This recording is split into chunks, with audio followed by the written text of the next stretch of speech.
The desert was quiet that morning, too quiet for spring. The wind moved like a whisper through the dry grass, carrying dust and memory across the wide plain. A lone woman rode through it, her brown coat whipping behind her like a tattered flag. Her name was Evelyn Merrill, 30 years old, and to her, silence had become both a friend and a curse. It had been 5 years now.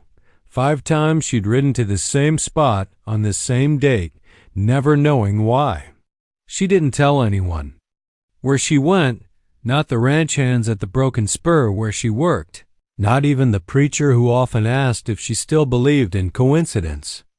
Evelyn didn't, because every year, without fail, he was there too. She didn't know his name, only that he was Apache, that he moved like part of the land, and that when he looked at her, the world seemed to stop. He spoke little English. She spoke even less of his tongue. But language wasn't what bound them. It was something stranger, a pull neither of them understood, something that drew them to the same lonely canyon every spring. That morning, Evelyn's horse, a gray mare named Wisp, halted at the rim of Cinder Canyon. The sun was climbing, staining the rocks a deep crimson. She dismounted, boots crunching on gravel, and scanned the opposite ridge. He was already there. He stood tall, motionless, the wind tugging at his long black hair. His bare chest was marked with faded paint, and his eyes were fixed on her, steady, dark, unreadable. Evelyn felt her breath catch. The first time they'd met, she had thought he might kill her. Now, she wasn't sure what to think anymore. "You came," she said softly, even though she knew he might not understand. He tilted his head slightly, then nodded once. They stood facing each other across the canyon like two reflections on opposite sides of a cracked mirror. A hawk cried overhead, circling. Evelyn took a deep breath and climbed down the narrow path to the canyon floor, where the wind was trapped and echoes lingered long after the sound was gone. He joined her there.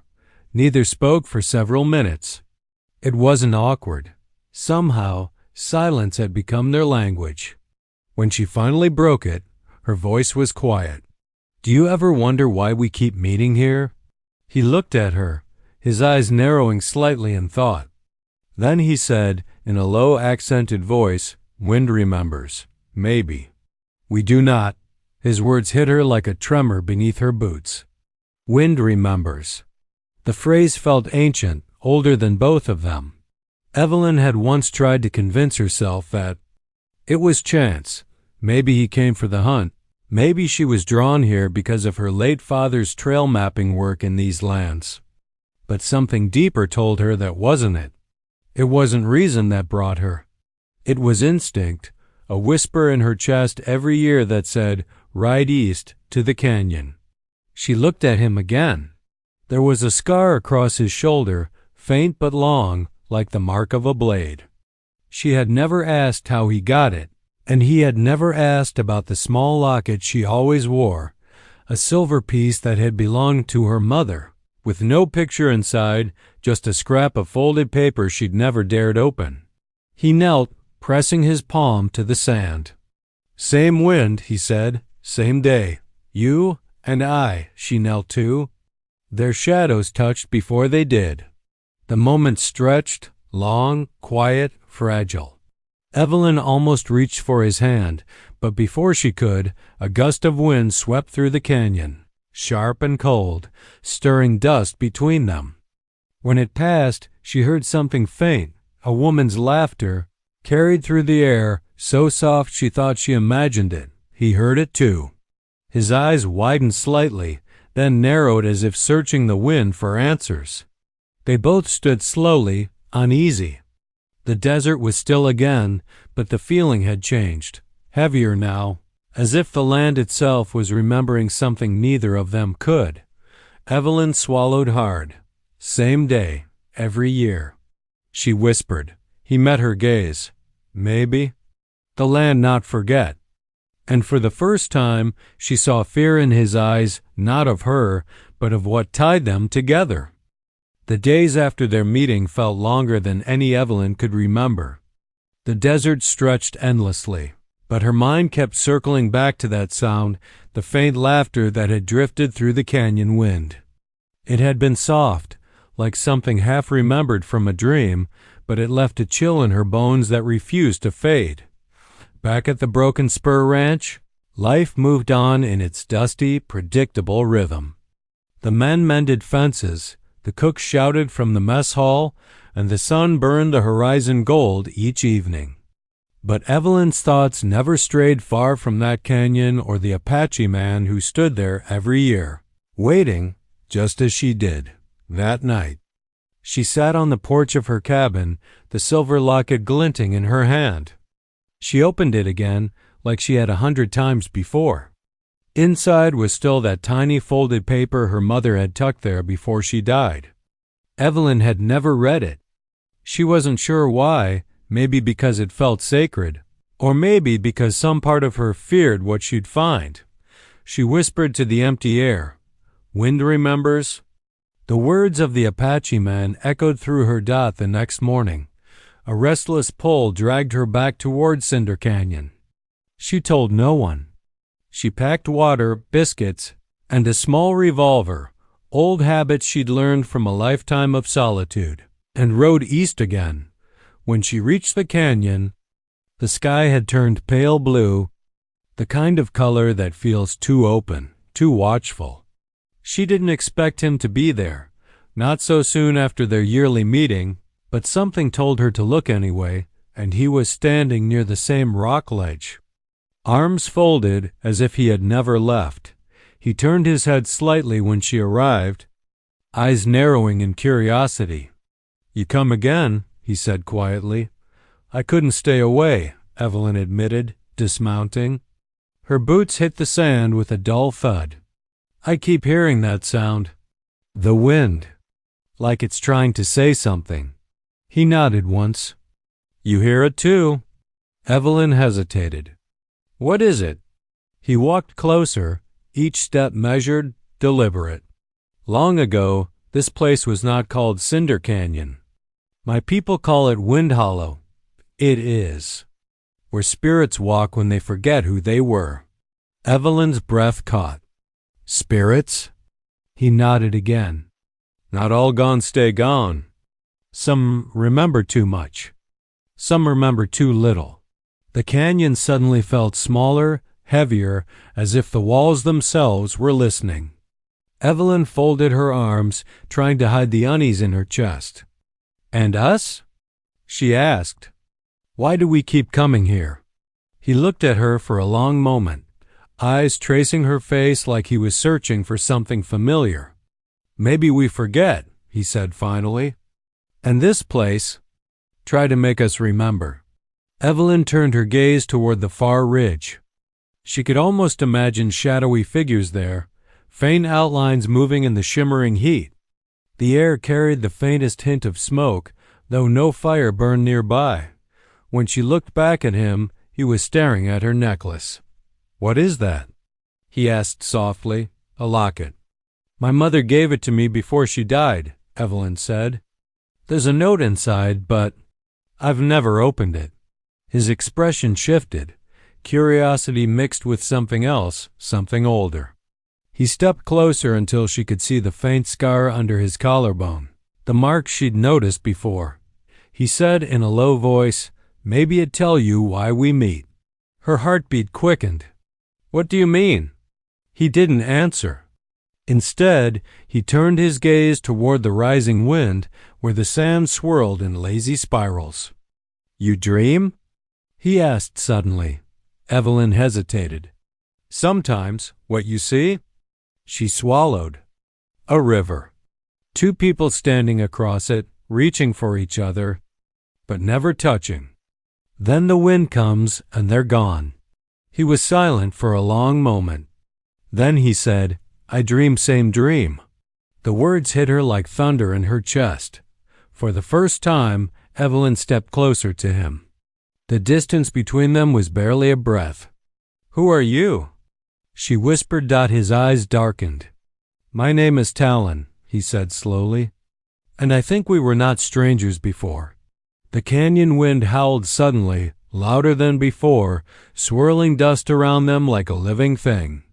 Evelyn gripped her locket hard as a strange, glowing shimmer rippled through the air, a momentary flash that vanished as quickly as it came.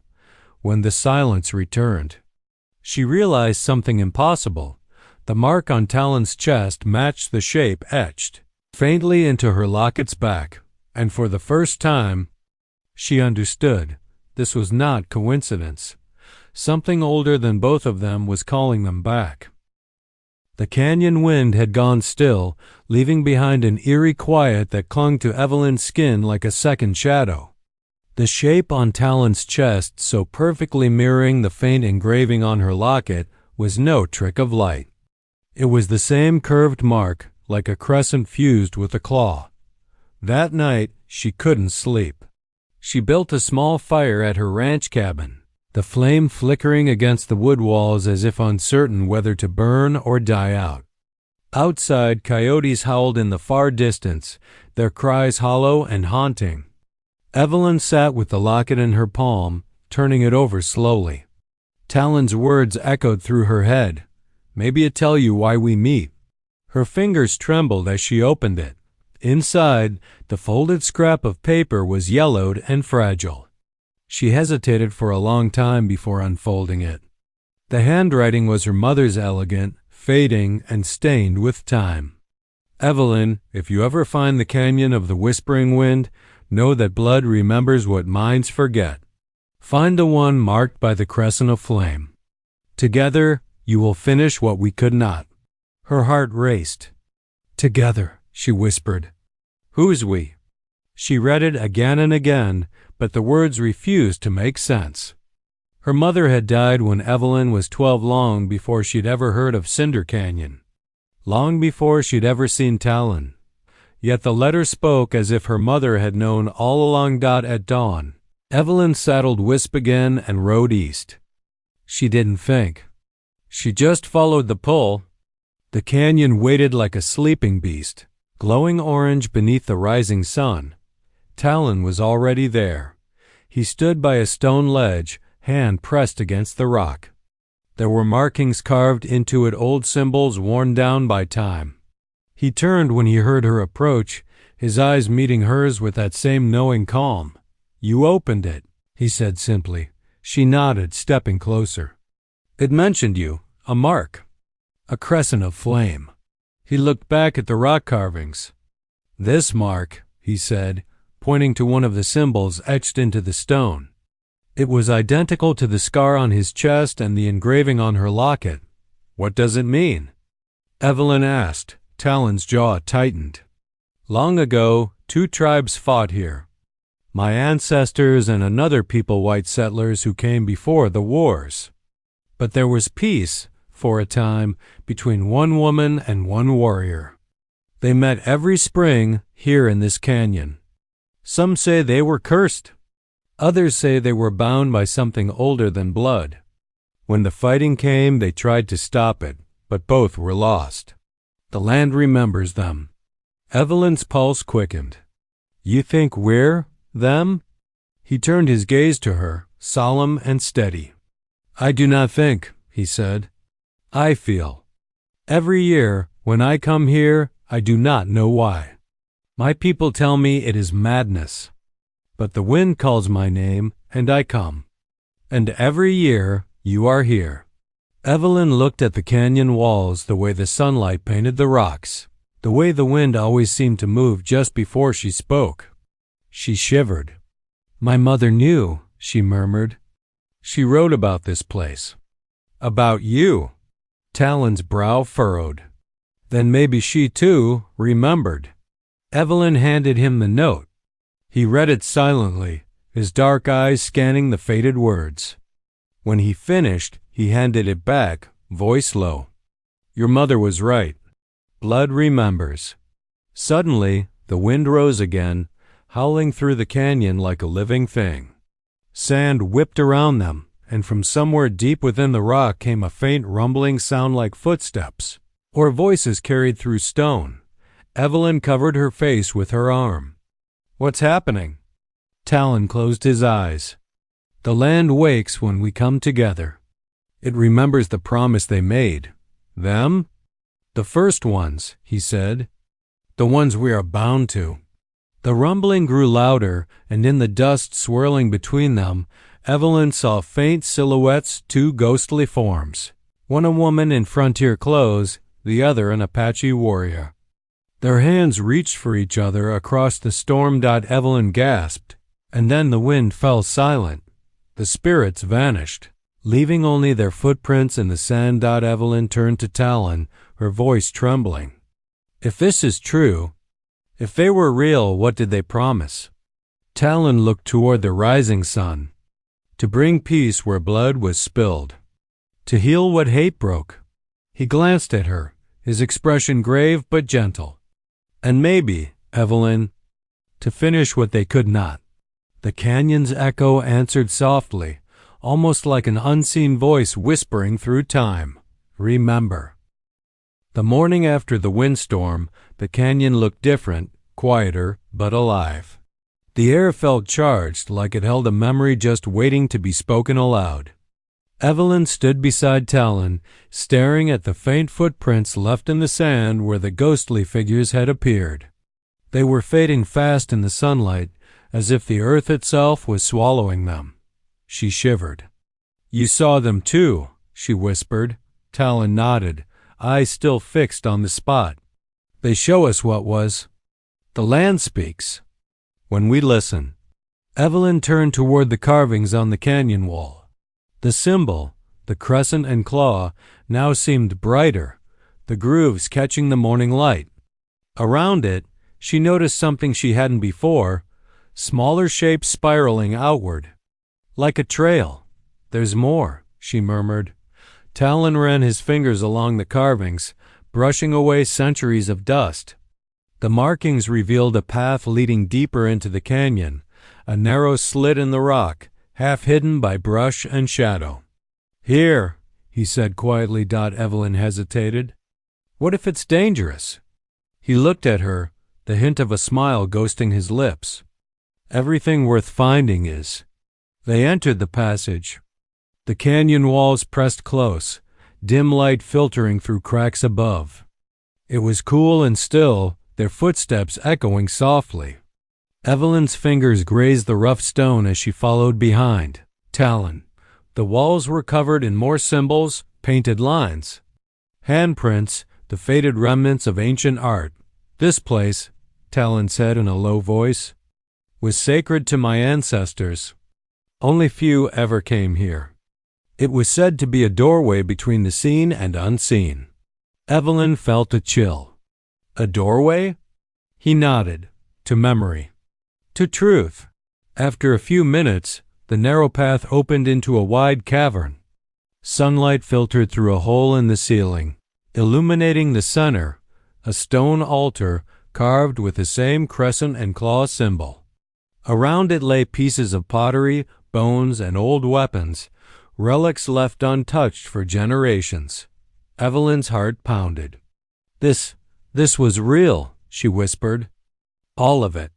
Talon approached the altar and knelt, bowing his head briefly in reverence. When he looked up, his expression had changed, harder now, more certain. They met here, he said. The woman and the warrior. They made the promise here. Evelyn stepped closer, her boots crunching softly on the sand. How do you know? He glanced at her. Because I remember. She froze. What do you mean? Talon stood slowly, his dark eyes filled with something ancient, something too heavy for one lifetime. Every spring, I see flashes in my dreams. Fire. A woman's voice calling my name. The feel of her hand slipping away. I thought it was just a story told by my people. But when I see you, his voice broke slightly. When I see you, the dream becomes real. Evelyn's throat tightened. The air around them seemed to thrum with energy. She touched the altar gently, tracing the carved lines. Talon, she whispered, if we've been here before, if we're somehow them. He stepped closer. Then maybe this time we can finish what they began." As if in answer, the wind returned, swirling through the cavern, though there was no opening large enough for it to enter. The flames of their lantern flickered wildly. Evelyn's hair whipped across her face as a faint voice whispered from the walls, barely audible. The blood of peace was broken. "Restore what was promised." Evelyn gasped, looking around, but saw no one. Talon's face was pale, his expression solemn. "They speak to us," he said. "Who?" "The ones who came before." Suddenly the light above dimmed as clouds passed over the sun. In the half-darkness, Evelyn noticed another carving just behind the altar, a pair of figures facing each other, hands almost touching, surrounded by swirling lines that looked like wind. Between them, the same crescent and claw symbol glowed faintly, as if alive. She reached out and pressed her fingers to it. The rock pulsed faintly under her touch, once, twice, like a heartbeat. A sharp gust of air swept through the cavern, knocking her backward. Talon caught her before she fell, but the energy still coursed through her. In that flash, she saw something. A vision burned into her mind. A woman dressed like her, but older, her face streaked with tears and dust. Across from her stood a warrior who looked exactly like Talon, their hands inches apart as fire burned behind them. She heard the woman whisper, "If not now, then another time. The wind will bring us back." The vision vanished. Evelyn gasped, clutching Talon's arm. "I saw them," she said. "I saw us." Talon's jaw tightened. "Then it is true. We were not meant to forget." Evelyn looked around the cavern, the altar, the carvings, the bones. "Then what do we do now?" He met her gaze, calm but resolute. "We find what they left unfinished." And somewhere deep within the canyon, a low rumble began again, slow, steady, like a heartbeat returning after years of silence. The rumble grew louder, shaking dust from the ceiling of the cavern. Evelyn pressed closer to Talon as the altar trembled beneath their feet. For a moment, she thought the cave would collapse, but then the sound softened, transforming into a rhythmic throb like the heartbeat of the earth itself. Talon's eyes flashed toward the altar. "It wakes," he said, voice low and steady. Evelyn felt the vibration through her boots, through her chest. "What does it mean?" He knelt beside the altar, his hand flat on the stone. "The old ones kept their truth here. Maybe now they wish us to find it." He brushed the dust away from the front edge of the altar, revealing more carvings, circles intertwined, lines running downward like rivers.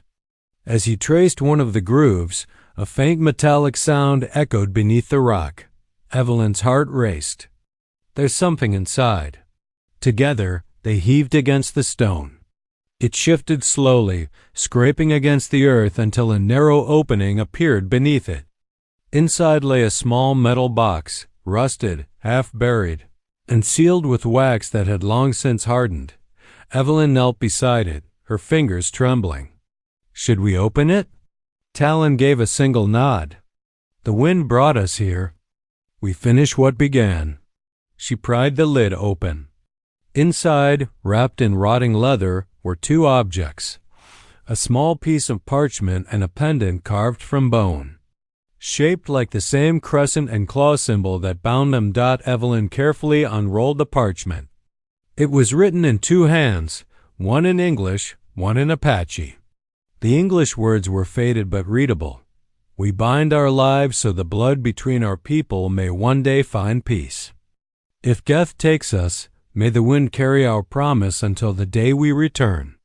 Let those who bear our mark remember and finish what we could not." Evelyn's eyes blurred with tears. "It was them," she whispered. "The woman and the warrior. They tried to bring peace between their people." Talon's gaze darkened with understanding. "But they failed. They were killed?" Evelyn asked softly. He nodded. "When war came, both sides turned against them.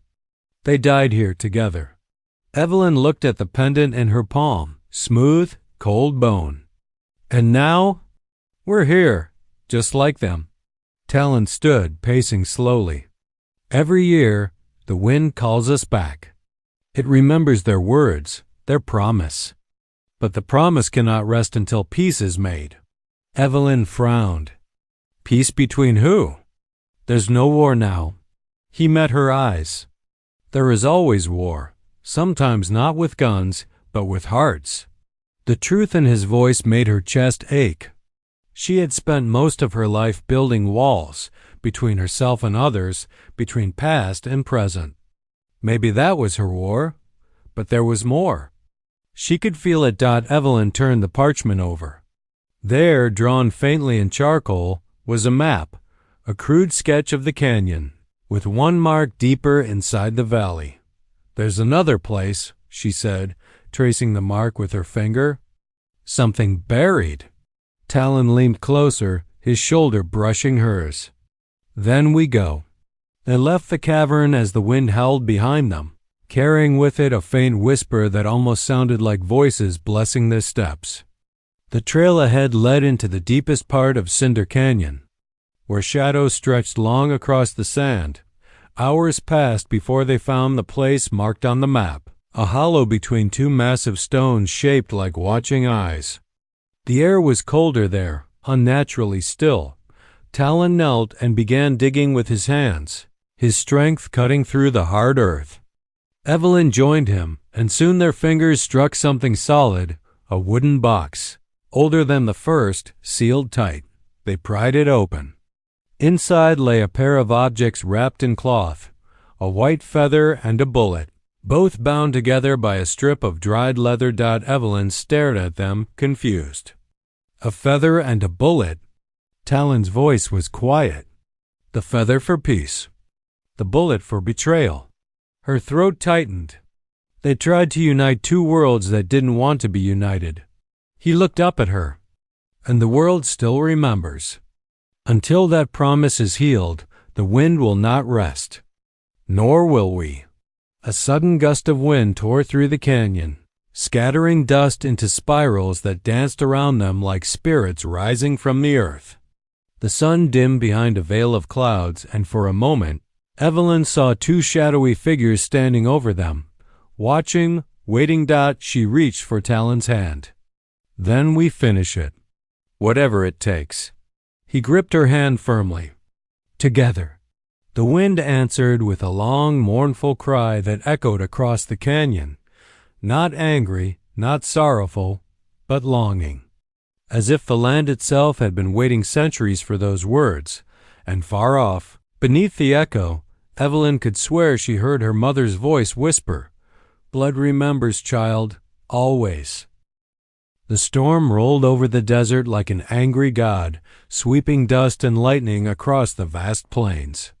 The wind howled through the canyons, rattling the mesquite trees and sending a chill through the night. Evelyn stood at the edge of Shadow Mesa, her cloak whipping violently behind her, her heart pounding as thunder cracked over the rocks.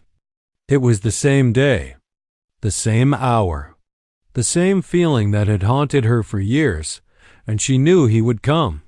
She clutched the silver locket in her hand, its chain broken, the metal cold against her skin. Every year they met on this very day without understanding why. And every year something drew her back like an invisible thread tied to her soul. A shadow moved in the storm. She turned. Through the rain and lightning, a figure emerged. Taza, the Apache warrior. His bare chest glistened with rain, the light from the storm flashing against his tribal turquoise jewelry. His long black hair clung to his shoulders, and his dark eyes burned through the downpour. He walked toward her with the same steady stride, neither fearful of the thunder nor the wind. "Evelyn," he said, his deep voice nearly drowned by the storm. "You came again." Her throat tightened. "I don't know why, Taza. Every year I promise myself I won't. But when this day comes—" She trailed off, her voice lost in the thunder. He stepped closer, rainwater running down his carved muscles like liquid bronze. "I don't remember how it began. only that I cannot stay away." Lightning struck the mesa behind them, illuminating the symbols carved into the rock, a crescent moon and a claw glowing faintly through the storm. Evelyn's breath caught. "It's that mark again. It's the same one from the cave." Taza looked at her, his gaze heavy with something ancient. The elders spoke of souls bound by time warrior and wanderer. When the moon and the claw meet in the storm, the veil opens. Evelyn's heart raced. "Are you saying we've done this before?" He nodded slowly. "Many times. In lives forgotten." Another bolt of lightning ripped through the sky, striking the canyon rim. The ground trembled beneath their feet. Taza reached for her hand, his palm warm despite the cold rain. "Do you feel it?" he asked. She did. It wasn't just the wind or thunder, it was something pulling at her chest, deep inside her heart. A rhythm, slow and familiar, echoing his heartbeat. "I see flashes sometimes," Evelyn whispered. "A woman in another life, wearing beads like yours. And you," she broke off, eyes wide, "you were dying in my arms." Taza's face went pale. "I remember. Fire, soldiers, you trying to save me." The storm roared louder, the air crackling with power. The glowing symbols began to pulse brighter, lighting the mesa like a beacon. The wind circled them in a furious dance, and their joined hands started to shimmer faintly, as though time itself were unraveling. Evelyn clung to him, tears mingling with rain. "If we were meant to meet again and again, why? What's the purpose of this?" Taza looked up at the sky, lightning reflecting in his eyes. "To finish what we began. To end the curse that keeps us bound." The earth shook again, splitting a crack across the mesa. The wind screamed through it like a voice of the dead. Taza's hair flew wildly as he stepped closer, cupping her face in his rough hand. "Whatever happens tonight," he said, "don't let go." The world around them exploded in light.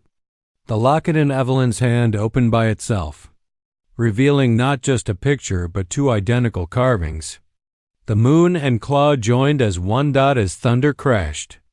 The storm swallowed them whole, two souls locked in an eternal embrace, vanishing into the light of destiny. And when the rain stopped, the mesa was silent again. Only the faint echo of drums and wind remained, whispering through the desert night. But far below, deep within the canyon walls, the symbols still glowed, waiting for the next year and the next meeting. The dawn broke over Shadow Mesa in shades of silver and gold. The storm had passed, but the ground still glistened with rain, and the air carried the faint smell of thunder. Evelyn stirred, her body aching, her mind heavy with fragments of light and voices she could not understand. When she opened her eyes, she found herself lying beside the ancient crescent and claw symbol, its surface still faintly glowing beneath her fingertips, and beside her lay Taza, motionless. "No," she whispered, crawling closer. His chest rose faintly, shallow but steady. His skin gleamed with the soft morning light, every muscle tense as though caught between worlds. She pressed her hand to his heart. It beat weakly, but it was there. "Taza, wake up," she whispered. "You can't leave me again." His eyes flickered open, dark and endless. "You're still here," he breathed. "I told you I wouldn't let go," she said, voice trembling. "Not this time." The mesa was eerily quiet. The markings on the rock seemed alive now, shifting faintly like firelight, and from within them came a soft humming sound, a song neither human nor earthly. Evelyn's locket hung open, glowing faintly with the same light. Taza pushed himself up slowly, his hand resting on hers. "It's done," he murmured. "The storm has spoken." "What do you mean?" He looked toward the horizon, where the rising sun painted the desert gold. "I saw it while the lightning took us the first time we met. Not here, not in this life. Long ago." Evelyn's breath caught. "Tell me." He closed his eyes. You were not called Evelyn then. You were a settler's daughter, caught between two worlds. My tribe took you in when your wagon fell to the canyon.